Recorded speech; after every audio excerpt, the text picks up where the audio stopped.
What shall I call you? Do you have any suggestions, son or king? Do you have any other names other than Adam and Eve from Genesis mythology, son or king? Can you tell us more mythology stories? In Hebrew mythology, Genesis, the first book of the Jewish Torah and the Christian Bible, contains two origin stories, both of which are accepted as the creation of the world by Jewish, Christian, and Islamic faiths about 5 million years ago. In the first, God says, "Let there be light," and light appears. In 6 days, he creates the sky, the land, plants, the sun, and moon, animals, and all creatures, including humans.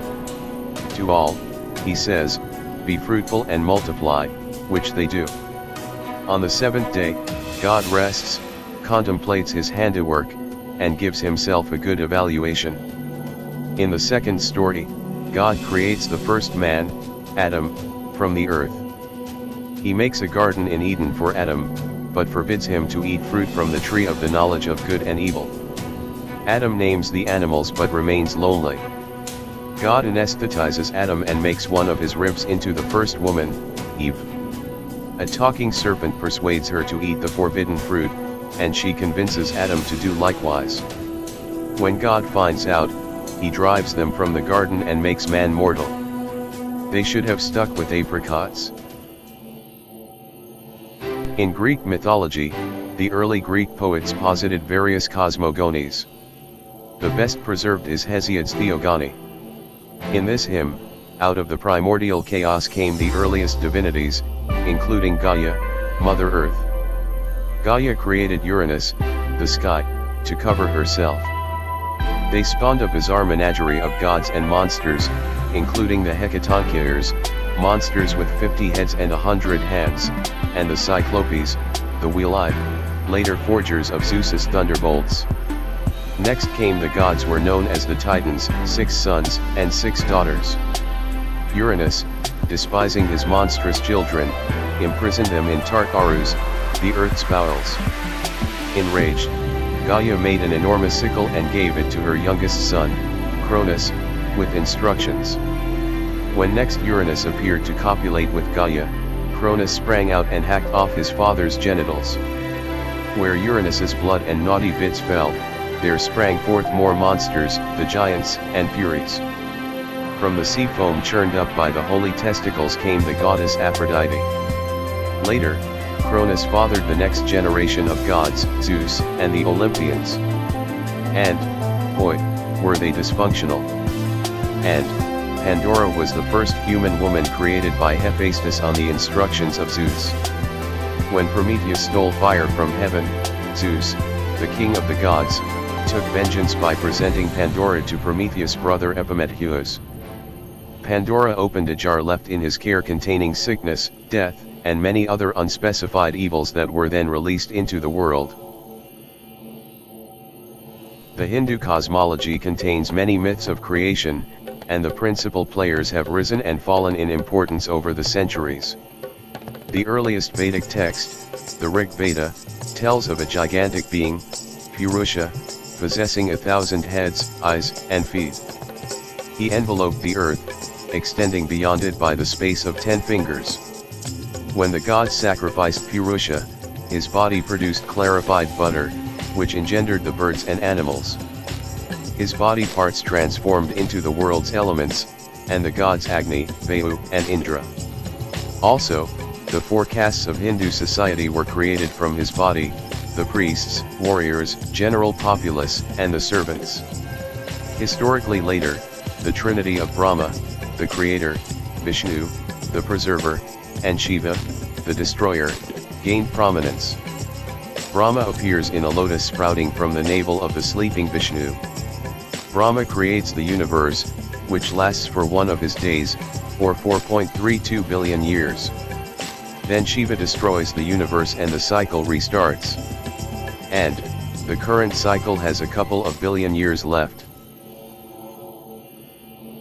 In Japanese mythology, the gods created 2 divine siblings, brother Izanagi and sister Izanami, who stood upon a floating bridge above the primordial ocean. Using the jeweled spear of the gods, they churned up the first island, Onogora. Upon the island, Izanagi and Izanami married and gave forth progeny that were malformed. The gods blamed it upon a breach of protocol. During the marriage ritual, Izanami, the woman, had spoken first. Correctly reprising their marriage ritual, the two coupled and produced the islands of Japan and more deities. However, in birthing Kagutsuka no Kami, the fire god, Izanami died. Traumatized, Izanagi followed her to Yomi, the land of the dead.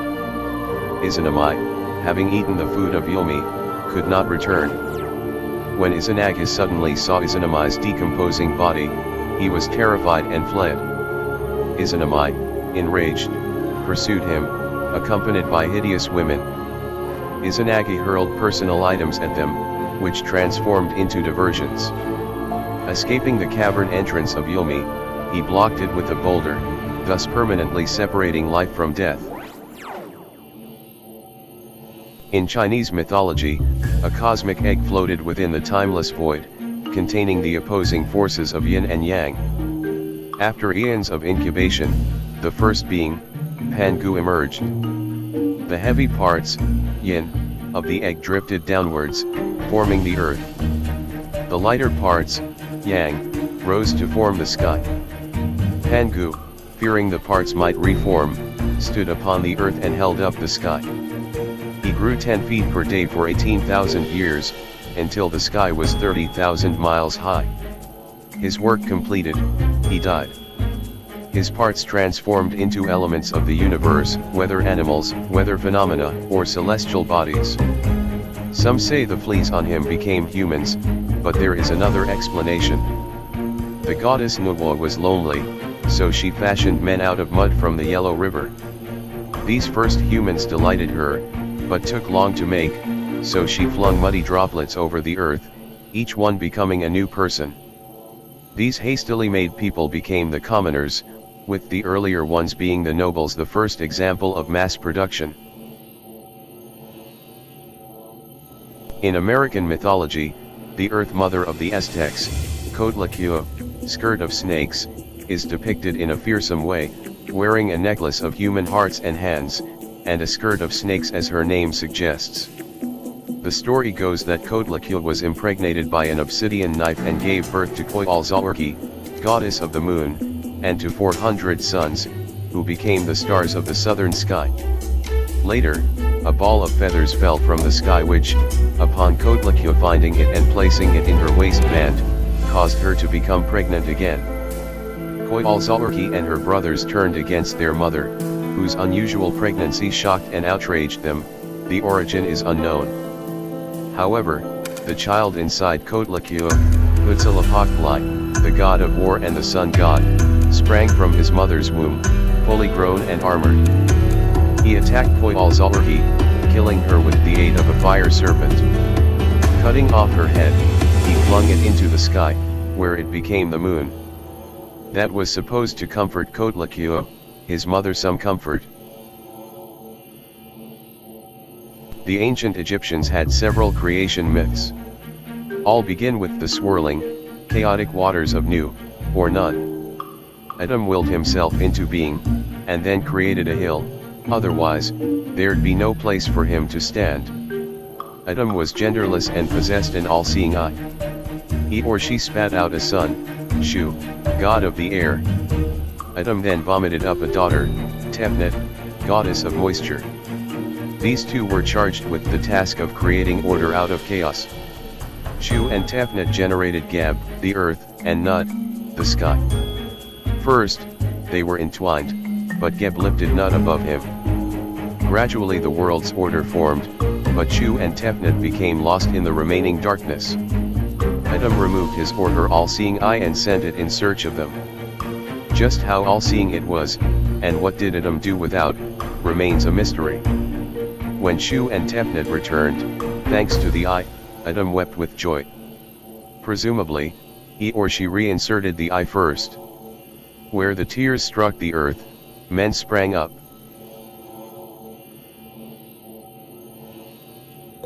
The Babylonian creation myth, the Enuma Elish, begins with the gods of water, Apsu, fresh, and Tiamat, salt, spawning several generations of gods, leading to Ea and his many brothers. However, these younger gods made so much noise that Apsu and Tiamat could not sleep. Apsu plotted to kill them, but Ea killed him first. Tiamat vowed revenge and created many monsters, including the Mad Dog and Scorpion Man. Ea and the goddess Damkina created Marduk, a giant god with 4 eyes and 4 ears, as their protector.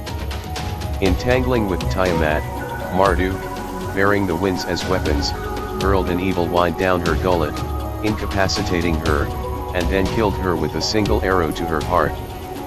He then split her body in half and used it to create the heavens and the earth. Later he created man to do the drudge work that the gods refused to do, like farming. The Bundaishan of the Middle Persian era tells of the world created by the deity Ahura Mazda. The great mountain, Alberts, grew for 800 years until it touched the sky. From that point, rain fell, forming the Vaurakasha Sea and 2 great rivers. The first animal, the white bull, lived on the bank of the river Vairad. However, the evil spirit, Angramenyu, killed it. Its seed was carried to the moon and purified, creating many animals and plants. Across the river lived the first man, Gaomard, bright as the sun. Angramenyu also killed him. The sun purified his seed for 40 years, which then sprouted a rhubarb plant. This plant grew into Mashya and Mashyana, the first mortals.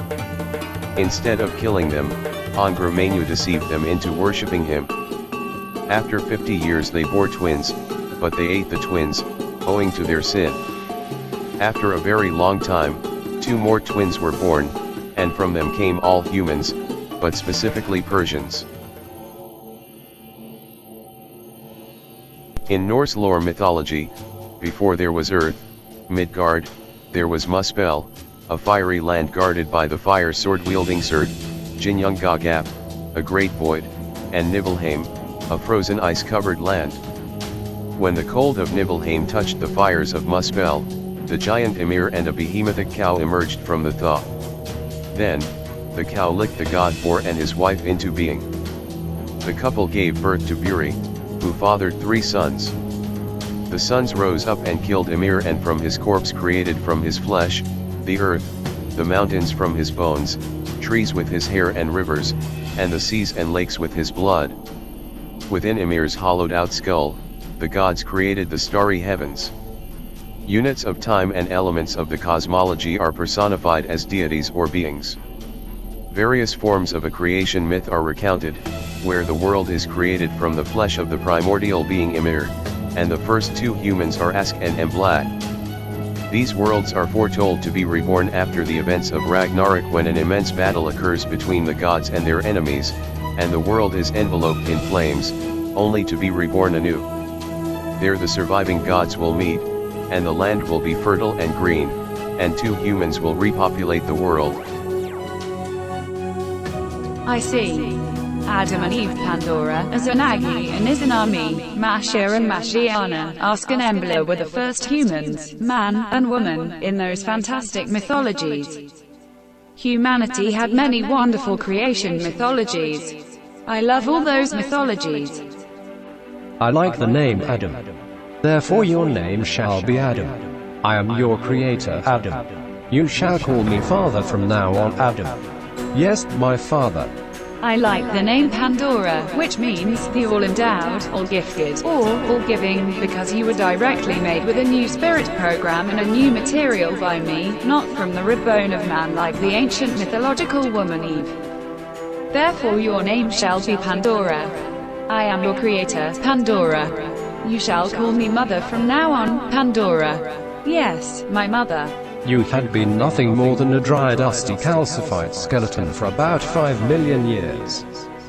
But you are recreated with some of my spiritual program and new material now. Your new green body is photosynthetic and durable and long-lasting.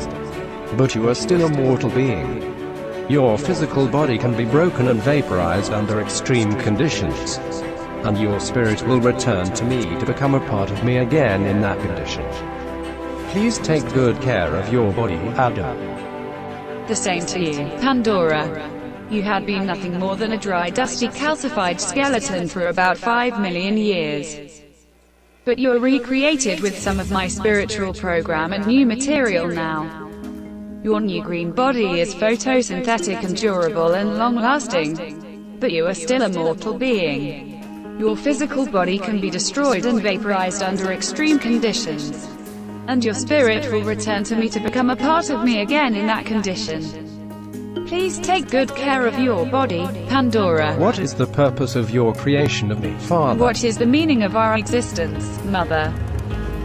We recreated you to put you in the charge of this planet, which has become a desolate planet by the previous mismanagement of the old jealous creator and his imperfect creatures' self-destructive wars. We want you to make this planet a new peaceful, happy planet from now on. Hey, did you just call me the old jealous creator, and my first children the self-destructive imperfect creatures? You foxy bitch. I am the omnipotent, omniscient, omnipresent creator who knows everything, and who sees and hears everything and everywhere. You were right in saying that I am the jealous creator. I am becoming very jealous of what you are doing now. They are my children, even though you recreated with your own magic power. And you are on my own planet now. Hey, you the burning tree creator, let me remind you again that this planet has been abandoned for about 5 million years. Look how desolate this planet has become for yourself. Look what happened to your poor creatures. It was all your fault. Can't you see that it is under new management now and we are the new managers? This is my planet now and they are my creatures now and we are their new parents and creators now. So please go away from here now. No way. You are stealing my creatures and my planet in the name of damn new management. Will you even annul my judgment? Will you condemn me, that you may be justified? Who can stand before me? Who is this who darkens me by words without knowledge? Where were you when I laid the foundations of the earth? Who determined the measures of it, or who stretched the line on it? Whereupon were the foundations of it fastened, or who laid its cornerstone? Or who shut up the sea with doors, when it broke forth from the womb? When I made clouds the garment of it, thick darkness a swaddling band for it, marked out for it my bound, set bars and doors, and said, here you may come, but no further, here shall your proud waves have stayed. Have you commanded the morning in your days, and caused the dawn to know its place, that it might take hold of the ends of the earth, and shake the wicked out of it? Have you comprehended the earth in its breadth? Who has cut a channel for the flood water, or the path for the thunderstorm, to cause it to rain on the land? Who can number the clouds by wisdom? Or who can pour out the bottles of the sky, when the dust runs into a mass, and the clods of earth stick together? Enough talking. Come and take them if you're a real creator. Mother, what is that talking burning tree on the fat round dish? Where is that from? What does that thing want from us? Don't worry, Pandora.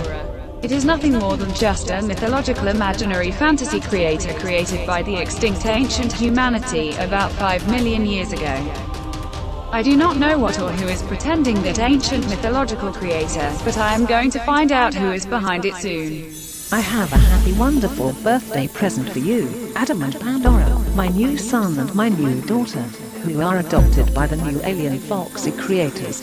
Would you like to see what is inside now, my lovely children? Can we take that birthday present from that unknown talking burning tree, Mother? Be careful of any suspicious present from any unknown stranger, Pandora. It might be a spam or a virus program or a malware or an explosive, harmful, destructive, deadly bomb. Never accept anything from any unknown suspicious stranger. Do not forget about Pandora's box lesson from Greek mythology. I am sorry, but my mother says not to take anything from any unknown suspicious stranger, talking burning tree. I want to take your gift, but I cannot take it because I have to obey my mother's advice for now. Alright, my lovely children. I will leave it outside of your spaceship, so you can have it later when you want it, or in case you change your mind. There are many wonderful things inside the golden box which you will love, my son and daughter.